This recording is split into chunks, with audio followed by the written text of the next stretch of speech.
우리가 보통 뭐 작가로서 몇 년째 작업을 하고 있느냐 이렇게 물었을 때 어떤 사람은 대학 졸업하고부터 내가 몇 년 했다 이런 사람이 있고, 또 어떤 사람은 첫 개인전부터 이야기하는 사람도 있고, 뭐 여러 가지 의견이 있는데, 제 같은 경우에도 물론 대학 졸업하고부터 작업을 시작했지만 한 40까지는 사실 상당히 방황했던 시기가 아닌가.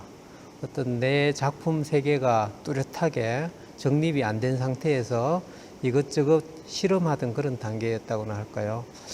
그래서 제가 만약에 작업한 시점을 40부터 잡는다면 지금 제가 이제 한갑이 넘었기 때문에 한 20년 정도, 또 제가 운이 좋아서 앞으로 한 20년 정도 더 산다면 그야말로 한 중간 지점이 아닌가. 말 그대로 중견 작가라는 것은 작가로서의 어떤 중간 지점에서 왔던 길을 한번 되돌아보고 또 앞으로 내가 어떻게 갈 것인가를 한번 생각해 보는 그런 계기가 되는 전시가 아닐까, 그런 생각이 드네요.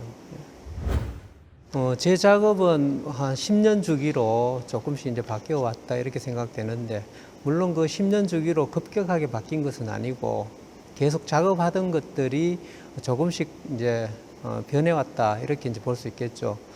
제가 처음에 이제 작업했던 것은 파흔 시리즈다 이렇게 해서, 파흔이라는 것은 어떤 숨겨진 흔적, 그러니까 우리가 옛날에 어떤 고분을 발굴한다든지 했을 때 땅속에 묻혀 있던 것들이 드러나는 그런 것들, 그러니까 우리가 세월의 어떤 시간의 색감이 퇴색되어서 우러나는 그런 것들이랄지, 아니면은 있는 날 것 그대로 보다가는 어떤 시간이 한 번쯤 마모시키고 퇴색시키고 이런 것들에게 상당히 매력을 느꼈던 것 같아요.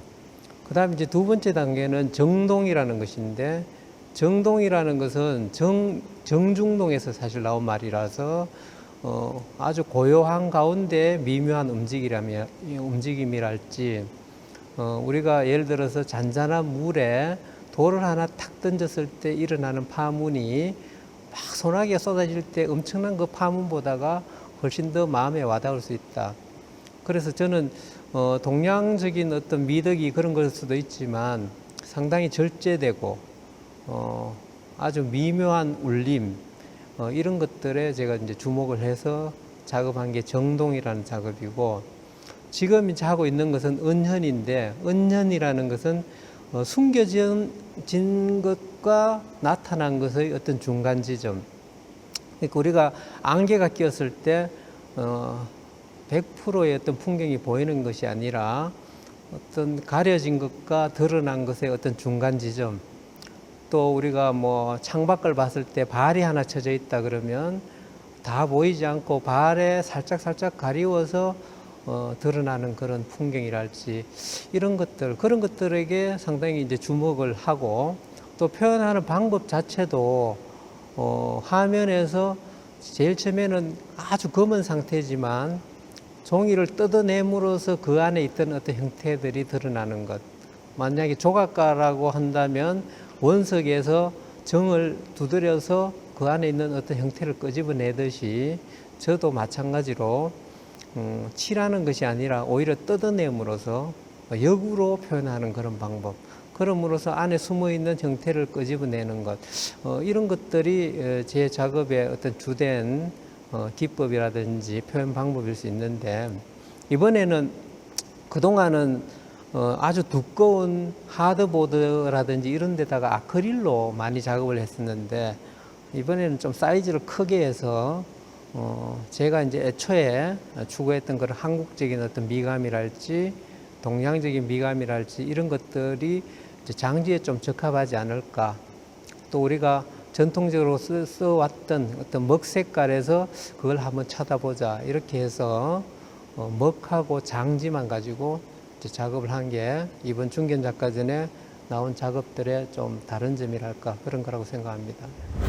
제가 사실 젊었을 때부터 이때까지 생각했던 게 어떤 거냐 하면, 사실 작가라는 것이 봐주는 사람이 없었을 때 과연 무슨 의미가 있을 것이냐. 그래서 우리 작가들이 많이 고민하는 것 중에 하나가, 관객과 작가 자신의 어떤 거리, 그게 어느 지점쯤 되는 게 적당할 것이냐에 대해서 상당히 고민을 하는 것 같아요. 어떤 사람은 관객 위주로 작업하다 보면 자기의 정체성이 없어지고 조금 이렇게 가벼워진다, 이런 또 나름대로의 그런 지적을 받을 수도 있겠고, 또 내 자신만 세계에 갇혀서 작업한다고 했을 때 소통이 없는 그런 또 무의미한 작업이 되지 않을까. 그래서 제가 생각하는 그런 거리, 그 과연 어느 지점이 맞는 거리일까, 이런 것도 한번 생각하게 되고, 또 앞으로 작업해 나가는 방향도 이때까지 해왔듯이 제가 어떻게 바뀌어야 되겠다, 이런 것보다는 작업하는 과정에서 또 새로운 아이디어를 얻고, 제가 지금 도저히 예상할 수 없는 그런 방향으로도 갈 수 있지 않을까. 그게 또 작가로서 어떤 활력소인 것 같아요. 내가 뭔가 새로운 것을 발견하고 또 새로운 것에 도전하고, 그렇게 해서 뭔가 이루어졌을 때 얻는 희열, 이런 것들이 작업을 계속하게 하는 그런 원동력이 아닐까, 그런 생각을 합니다. 그래서 만약에 앞으로 내한테 좀 시간이 주어진다면 그냥 어떻게 할 것이냐, 어떤 인위적인 그런 방향 설정보다는 이때까지 해왔던 것들을 추구하면서 자연스럽게 변화하는 게 저는 맞다고 보고요. 또 너무 막 작업에 대해서 스트레스 받기보다는 지금은 조금 더 편안한 마음으로 좀 즐기면서 좀 작업을 해야 되겠다. 사실 제 작업이 노동이 상당히 동반되는 작업이기 때문에 때로는 그 고통스러운 시간일 수도 있지만, 또 그게 한번 탄력을 받게 되면 정말 고통도 잊어버리고 몰입을 해가지고 작업을 하게 되거든요. 그래서 몰입을 할 수 있는 그런 작업 방향이 가장 좋지 않을까, 그런 생각을 합니다.